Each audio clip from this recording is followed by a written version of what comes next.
आजकल जो मनुष्य है वो परमात्मा के बारे में काफ़ी कंफ्यूज है और मैं उस बारे में थोड़ा सा क्लियर करना चाहता हूँ कि परमपिता परमात्मा शिव है, वो एक इज एम्बॉडीमेंट ऑफ वर्च्यूज और हम आत्मा भी वो वर्च्यूज की हैं। इसलिए जो परमात्मा के वर्च्यूज हैं वो हम आत्मा के भी हैं। अब अंतर ये समझने वाली बात है कि हम जो है एक आत्मा भी हैं और एक शरीर भी है। शरीर के हिसाब से जैसे शरीर 5 तत्वों का बना हुआ है, इस तरह से आत्मा भी 7 वर्च्यूज से बनी हुई है। जिस तरह से शरीर को 5 तत्वों की आवश्यकता होती है, इसी तरह से उन 7 तत्वों जो है आत्मा के हैं उनकी भी जरूरत पड़ती है।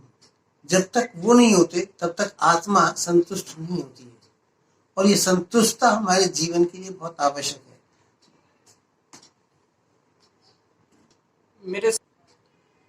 मेरे दिमाग में एक बार सवाल आता है कि यदि मैं आत्मा हूं तो क्या शरीर को आत्मा चलाती है? यदि मैं चेतन हूं तो क्या चेतन सिर्फ आत्मा है और शरीर सिर्फ एक जरिया है? और यदि ऐसा ही है तो ये कब से चला आ रहा है? इसको किसने बनाया और क्यों बनाया?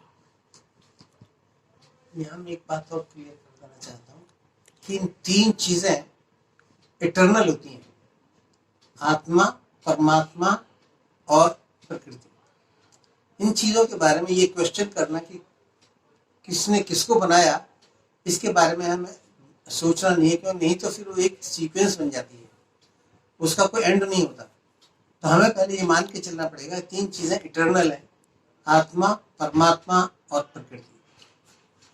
परमात्मा कौन है? हाँ, परमात्मा ने अभी मैं बताया था कि परमात्मा is an embodiment of the virtues. मतलब हम गुणों को ही पूजा करते हैं, गुणों को ही याद करते हैं। हाँ बिल्कुल, वो वर्च्यूज की है ना, वो उसी की हमें इच्छा रहती है हमेशा और वही हम बनना चाहते हैं। और जो शिव हैं, हाँ।